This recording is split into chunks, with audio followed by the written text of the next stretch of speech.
Bienvenidos, amigos y amigas, a Historia con el Móvil. Mi nombre es Juan Jesús Pleguezuelo, soy profesor de Historia de Instituto y te deseo de corazón que tengas el ánimo, el coraje, el valor de afrontar todos esos problemas que te vas encontrando en la realidad.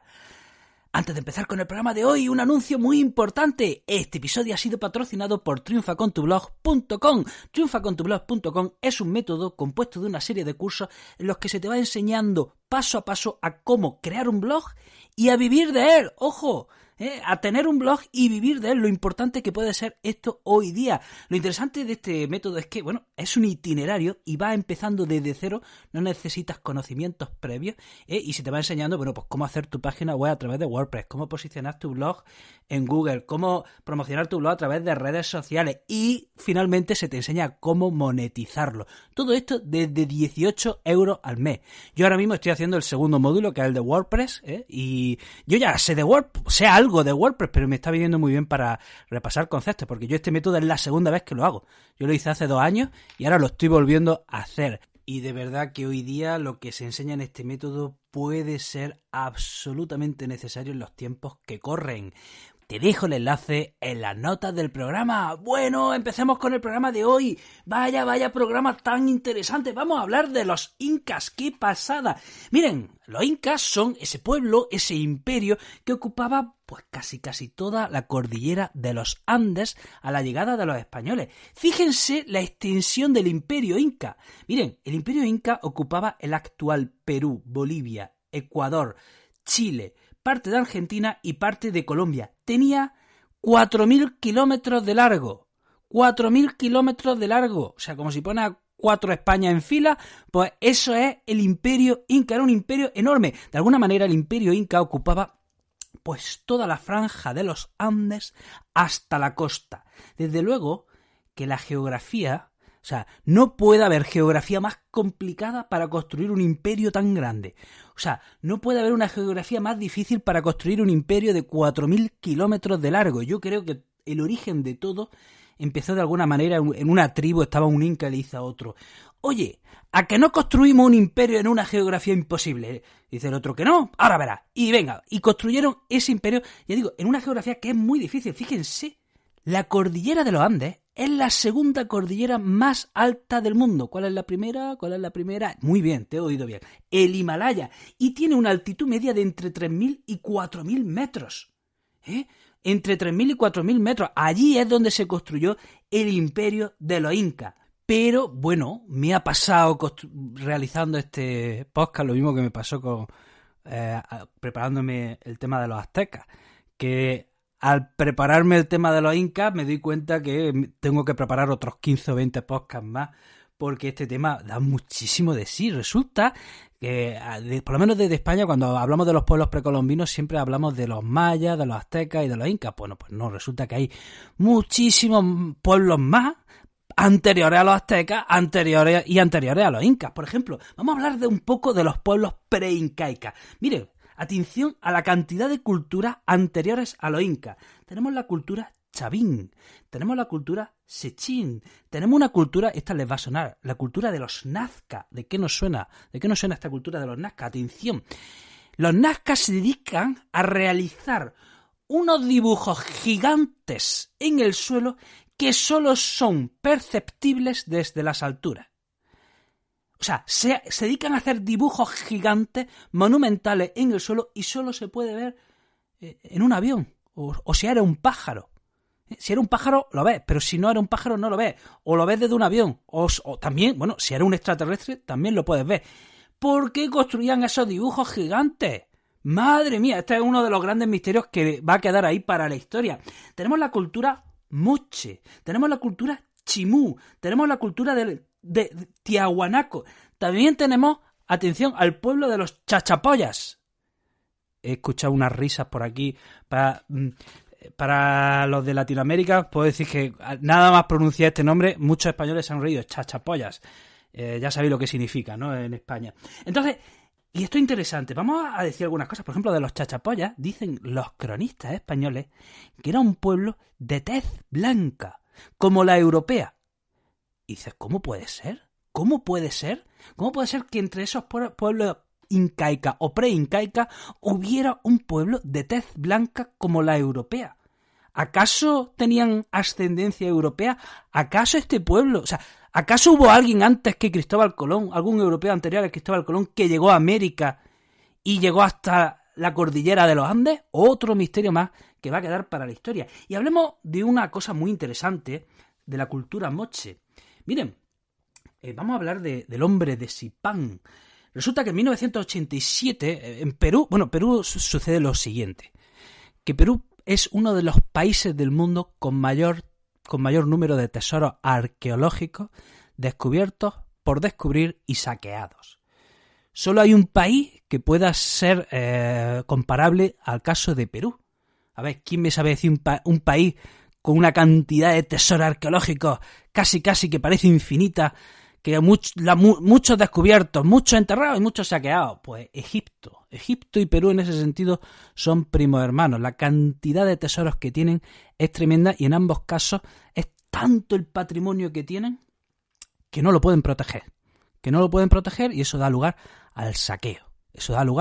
Y en Perú, había gente en los años 80 que se dedicaba como profesión a saquear tumbas y a coger piezas robadas y vendérselas a los traficantes. Pues en 1987 en Zipán hay dos saqueadores que de repente dan con la tumba de un sacerdote y encuentran mucho oro. Empiezan a celebrarlo, se entera todo el pueblo y rápidamente todo el pueblo va a ese cementerio a saquear las tumbas. Y está habiendo un saqueo masivo de tumbas de este pueblo de la cultura moche. Y algo muy importante había ahí, porque se estaba encontrando mucho oro. Rápidamente, la policía interviene y viene un arqueólogo llamado Walter Alba y, hacen una intervención de urgencia para parar ese saqueo. Y atención, se encuentra la tumba de un rey que le llaman, se ha pasado la historia como el hombre de Zipán. Y este ya descubrimiento arqueológico, pues es comparable sin duda alguna, al de la tumba de Tutankamón. ¿Por qué? Porque por primera vez se encuentra el enterramiento de un rey anterior a la cultura incaica. Y vamos a hablar ya sobre el origen de los incas. Vamos a empezar hablando del dios creador Huiracocha, que fue un dios adorado por muchos de los pueblos de los Andes. Atención, dice la leyenda que al principio la tierra estaba habitada por gigantes, pero estos gigantes se sobrepasan. Estos gigantes caen en los excesos, caen en la violencia y esto a Huiracocha no le gusta nada. ¿Y qué hace Huiracocha? Pues les manda un diluvio. Y acaba con ellos. Esta historia nos suena, ¿verdad? Y ahora les voy a contar dos mitos. Sobre la fundación del Imperio Inca y ustedes me dicen a ver cuál les gusta más. Atención, vamos al primero. Dice la historia que el dios Sol no le gustaba cómo vivían los hombres, así que mandó a dos hermanos para civilizar a los hombres, a un hombre y a una mujer, porque estaban muy atrasados y necesitaban aprender de la agricultura, de la ganadería, etc. ¿Y a quién mandó? A Manco Cápac y a Mamá Oclo. Entonces esta pareja de hermanos y matrimonio, pues resulta que el dios Sol le había dado un bastón de oro. El dios Sol le había dado un bastón de oro y le dijo, donde se hunda ese bastón, ahí tenéis que fundar la capital del nuevo imperio. Y caminaron hasta que un día lanzaron esa vara, ese bastón de oro, y se hundió en el cerro de Guanacauri. Y allí decidieron fundar la capital del imperio, esa capital a la que llamaron Cuzco, el ombligo del mundo, el ombligo de la tierra. Vale, esta es la primera historia. Ahora les voy a contar otra historia sobre la fundación. Resulta que había un cerro cerca de Cuzco con 4 grutas. Y de esas grutas aparecen, atención, 4 hombres y 4 mujeres, que son hermanos y a la vez matrimonios. O sea, son 4 matrimonios. Estos hermanos se llamaban los hermanos Ayar y tenían poderes mágicos. Entonces empiezan a peregrinar y también tenían una vara de oro. ¿Qué pasa? Que por el camino se van quedando una serie de hermanos y finalmente solo queda el hermano llamado Manco y su mujer. Ellos lanzaron la vara de oro y donde cayó, pues ahí fundaron la capital Cuzco. Estos son los dos mitos que tenemos sobre el origen del imperio inca. ¿Cuál nos gusta más? Pues probablemente a lo mejor nos gusta más el primero. Pero ¿qué pasa? Que el primero todo indica que es una invención de un escritor mestizo que se llamaba Garcilaso de la Vega el Inca. Es probable que se inventase este mito un poco para asimilarlo a esos mitos que había ya en Europa y entroncarlo con ese folclore europeo, y es un mito que ha arraigado mucho en la tradición popular, pero probablemente el mito verdaderamente incaico sea el segundo. ¿Por qué? Porque esas grutas de donde se supone que nacieron los hermanos están hoy día localizadas. Además, en el primer mito hay un significado en sí. Hombre, los mitos no son históricos, ¿no? Ningún mito es histórico, pero todos los mitos siempre guardan tras de sí algún significado histórico que sí es cierto. Y en el primer mito vemos un significado que de por sí es falso, porque, por ejemplo, hemos dicho que el dios Sol mandó a una pareja para civilizar a los hombres. ¿Qué nos está diciendo este mito? ¿Que antes de los incas no había cultura? Pues sí la había, sí que la había, una cultura riquísima. Ya hemos dicho la cantidad de pueblos preincaicos que constituyeron cada uno de ellos una cultura en sí. Entonces, si ya había cultura, no puedes ir a civilizar nada. Y vamos a hablar ya de algunas características del imperio inca. Ya hemos dicho que su capital era Cuzco, que significaba el ombligo del mundo, y atención, estaba a una altura de 3.300 metros sobre el nivel del mar. Y qué interesante que en el imperio inca se construye una red de caminos que comunica todo su imperio. Ojo, caminos para ser transitados a pie. ¿A qué me refiero? Que los incas no conocían la rueda y por lo tanto no había vehículos para transportarse. Tampoco utilizaban animales para viajar. ¿Qué pasa? Que cuando los españoles llegan, abandonan esos caminos, porque ya digo, esos caminos estaban hechos para ser transitados a pie, y los españoles sobre todo viajaban a caballo. En estos caminos había puestos de relevo para que cada X kilómetros los mensajeros pudieran pasarse el mensaje uno a otro, de manera que un mensaje, atención, podía recorrer en 270 kilómetros en un día. 270 kilómetros en un día gracias a los diferentes relevos. Y me estaba acordando de ese dicho, ya saben, comparándolo con el Imperio Romano, ya saben que el Imperio Romano construyó una red de calzadas que comunicaba todo el imperio y que todas las calzadas de una forma u otra estaban comunicadas con Roma. Todos los caminos llevaban a Roma. Por eso en España tenemos ese dicho, ¿no? Todos los caminos llevan a Roma. Y yo me preguntaba haciendo este episodio si en Perú tienen algún dicho parecido, ¿no? Si todos los caminos llevan a Cuzco, lo dicen ahí. No sé, no tengo ni idea, pero me pregunto si tienen algún dicho que se pueda asimilar a ese de todos los caminos llevan a Roma. Algo muy interesante también de los incas es que tenían un sistema, digamos, de protoescritura a través de cuerdas. Ellos no conocían la escritura como la podemos conocer en Europa, pero ¿cómo anotaban las cosas? Con cuerdas. Atención, ellos ataban cuerdas y según el tamaño de la cuerda, según los nudos de la cuerda y según el color de la cuerda, eso podía indicar una cosa u otra. Y la usaban, y parece que esas cuerdas las usaban sobre todo para la contabilidad. El idioma que hablaban, que se fue extendiendo al final del imperio, era el quechua. Y bueno, tenemos que destacar también de su agricultura esas famosas terrazas para aprovechar toda la ladera del cerro, pues iban cultivando en terrazas. Y tenemos que hablar de la hermosa Machu Picchu, una ciudad construida sobre las nubes. Sucedió que esta ciudad, pues bueno, fue olvidada, después de la conquista española, esta ciudad fue casi olvidada, se perdió la comunicación con esta ciudad. Entonces sus ruinas han llegado hasta la actualidad prácticamente intacta y es pues uno de los símbolos hoy día del imperio inca. Y hay que decir que el imperio inca no se llamaba el imperio inca, se llamaba, atención al nombre, Tahuantinsuyo, que se dividía en 4 regiones: Chinchaysuyo, Antisuyo, Colaisuyo y Contisuyo. Así eran las 4 regiones en las que se dividía este imperio Tahuantinsuyo. Vamos a hablar ya de los soberanos incas. Tenemos 13 soberanos. Tenemos 13 reyes incas. Pero ¿qué pasa? Que los 8 primeros son legendarios. No estamos seguros de si de verdad existieron. No podemos distinguir la realidad del mito. Vamos a nombrarlos. Yo lo voy a nombrar porque lo estoy leyendo, pero a mí me resultaría imposible aprenderme estos nombres. El primero ya lo hemos dicho, el fundador, Manco Cápac. ¿Quiénes son sus sucesores? Sinchi Roca, Yoque Yupanqui, Maita Cápac, Cápac Yupanqui, Inca Roca, Yaguar Huáscar, Viracocha Inca. Estos son los 8 primeros emperadores del Imperio Inca. Ya digo que no estamos seguros hasta qué punto son realidad o son parte del mito. Los siguientes ya sí son los soberanos históricos. Los siguientes ya sí tenemos evidencias de que existieron. Tenemos que hablar del primer soberano histórico, que es Pachacútec. Y hay que decir que este es el verdadero fundador del Imperio Inca. Pachacútec es quien de verdad hace de Cuzco pues un imperio, hace que Cuzco crezca, empieza la expansión por todo el imperio. Y bueno, lo primero, ¿cómo empieza Pachacútec? Defendiendo Cuzco del pueblo de los chancas, y luego conquista Collao, Chimú y otros tantos pueblos, y empieza a construir lo que de verdad sería el Imperio Inca. Hay que decir que el Imperio Inca en realidad solo tuvo 100 años de apogeo. Y esos 100 años de apogeo empiezan ahora con Pachacútec en 1438. Le sucede otro soberano histórico, que es Tupac Inca Yupanqui, que va de 1472 a 1493 y continúa la expansión de su antecesor. Tupac Inca Yupanqui lleva al Imperio Inca a su máxima expansión, y estos son los dos grandes soberanos. Luego, en 1493, le sucede otro emperador, que es Huayna Capac, que va de 1493 a 1525. Vaya fechas.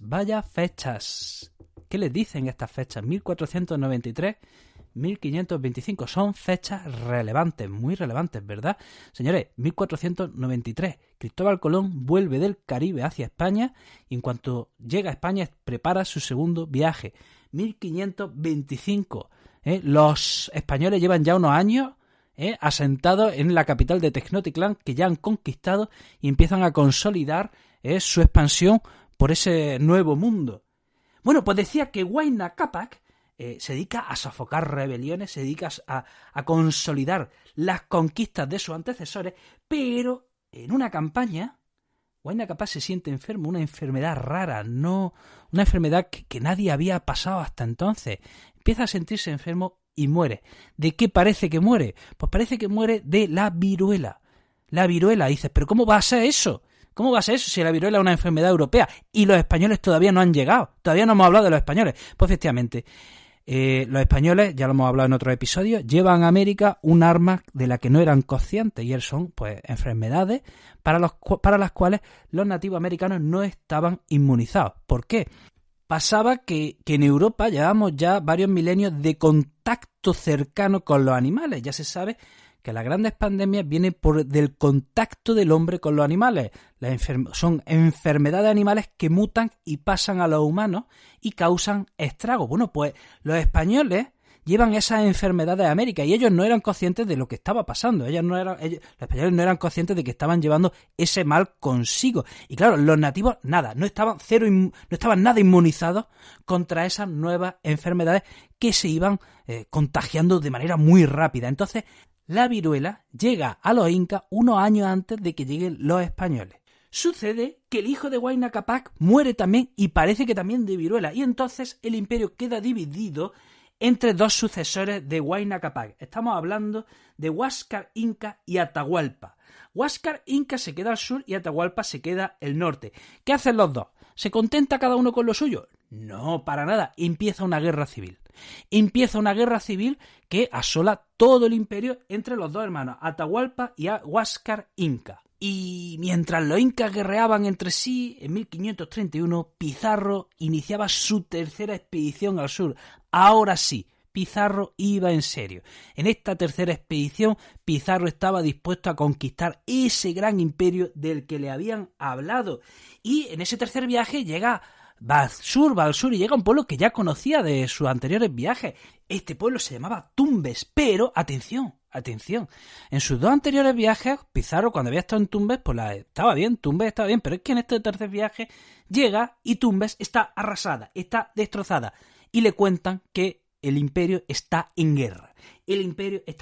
Pizarro continúa hacia el sur y llega hasta una población que se llama Cajamarca. Resulta que Atahualpa, que ya había vencido a su hermano Huáscar en esa guerra civil, pues estaba cerca de Cajamarca. Atahualpa había ido allí a un balneario porque tenía dolores y ese balneario le iba a calmar. Pizarro entonces manda desde Cajamarca a dos emisarios para encontrarse con el emperador Atahualpa. Y atención, estos dos emisarios iban a caballo. Y en ese encuentro de los emisarios con Atahualpa, ¿qué hacen estos emisarios españoles con sus caballos? Empiezan a chulear y a trotar con sus caballos. ¿Qué sucedía? Que los incas nunca habían visto caballos. Entonces muchos de ellos se asustaron porque no sabían lo que eran. Les pasó más o menos lo mismo que les pasó a los aztecas. Nunca habían visto a hombres montados a caballo. En ese encuentro, que parece que fue tenso, se acuerda que el emperador Atahualpa irá al día siguiente a Cajamarca a entrevistarse con Pizarro. Pues bien, ¿qué pasa? Esa noche los españoles tienen consejo de guerra y Pizarro dice: mira, no podemos contra este gigantesco ejército, así que vamos a usar otra estrategia, que la historia dirá casi una estrategia sucia, que la historia me juzgará mal, que la historia pero yo voy a ganar, punto. Entonces, bueno, ¿qué pasa? Llega el día siguiente, en la plaza de Cajamarca aparece el emperador Atahualpa sobre una litera que iban portando varios sirvientes, y llega al centro de la plaza y allí hay un sacerdote que se va a entrevistar con el emperador Atahualpa. Y atención, ¿qué hace el sacerdote? Le lee el requerimiento del emperador Carlos I. Y le dice que esas tierras son suyas porque el Papa sí lo ha aprobado. Y a continuación el sacerdote le da una Biblia a Atahualpa y le dice: oye, jura esta Biblia, tienes que jurar sobre ella, ¿vale? Y claro, que Atahualpa no está entendiendo nada, y cuando este sacerdote le da ese objeto, ¿vale? Porque Atahualpa, o sea, no es que no supiese que es una Biblia, es que no sabía lo que era un libro, ¿vale? Los libros, no, eso era un objeto europeo. ¿Qué hace Atahualpa? Tira el libro. Y en ese momento los españoles que estaban escondidos, el resto de españoles que estaban escondidos, empiezan a disparar a los sirvientes. Así que hacen preso a Atahualpa. Y Atahualpa les dice, cuando está preso en su celda, les dice: mira, si me liberáis, os puedo traer una habitación como esta llena de oro. Dicen los españoles: ¿qué? Los españoles iban a por oro. Eso es lo que querían los españoles. Sobre cualquier cosa, querían oro. Perfecto, trato hecho. Y los incas reúnen el oro que le habían prometido para liberar a Atahualpa. ¿Pero qué hacen los españoles con Atahualpa? Lo juzgan y lo condenan a muerte. Así se la gastaron los españoles. Le dice: si me traes todo este oro, te libero. Y cuando le traen todo el oro, ¡pum!, lo ejecutan. Entonces los españoles se dirigen ya hacia la capital, a Cuzco. Y atención, los españoles contactan con otro hermano de Atahualpa que se llamaba Manco Inca. Y los españoles nombran a Manco Inca, le dicen a Manco Inca: oye, tú, si nos facilitas la entrada en Cuzco, te nombramos emperador. Y así fue. Los españoles con Manco Inca entran en Cuzco y nombran emperador a Manco Inca. O sea, que el imperio inca no cae con la llegada de los españoles. No se derrumba de un plumazo con la llegada de los españoles. Digamos que incluso el imperio inca, por unos años, llega a convivir con los españoles. Los españoles nombran emperador inca a Manco Inca. Nada menos. ¿Qué pasa? Que, bueno, obviamente esto no iba a durar mucho. Los españoles eran unos pocos, eran unos cientos. Entonces, de alguna manera, estaban ganando tiempo porque no podían ellos solos dominar un gran imperio. Por eso, bueno, ¿qué hacen con Manco Inca? Lo utilizan como marioneta. Manco Inca se da cuenta de esto y huye de Cuzco y empieza a organizar la resistencia. Empieza a contactar con todos los pueblos del imperio inca. Unos pueblos pasan de él, otros se adhieren a él y le apoyan, y empieza la guerra de los incas contra los españoles. Llegan, atención, los incas a asediar dos ciudades que ya estaban tomadas por los españoles, que eran Cuzco y Lima. Casi caen. Ambas ciudades están a punto de caer a manos de los incas. Pero los españoles resisten. ¿Y qué hacen? Atención, los incas, ¿qué hacen Manco Inca? Se va a lo alto de una montaña y funda una ciudad que se llama Vilcabamba. Y allí los incas siguen su resistencia. Desde Vilcabamba siguen su resistencia y siguen nombrando emperadores. Incluso allí, a Vilcabamba, van a refugiarse. Entre medias, los españoles también han empezado una guerra entre sí. Llegan a asesinar a Francisco Pizarro. Incluso los asesinos de Francisco Pizarro llegan a refugiarse en Vilcabamba. Y allí se nombran emperadores. En Vilcabamba se nombran a varios emperadores. Hemos dicho, tenemos, uno ya lo hemos nombrado, Manco Inca, que fue nombrado por los españoles y acaba organizando la resistencia y acaba fundando Vilcabamba. Y después de Manco Inca tenemos a Zaira Tupac. Luego tenemos a Titu Cusi. Y el último emperador inca de Vilcabamba sería Tupac Amaru. ¿vale? Con Tupac Amaru termina la resistencia de los incas.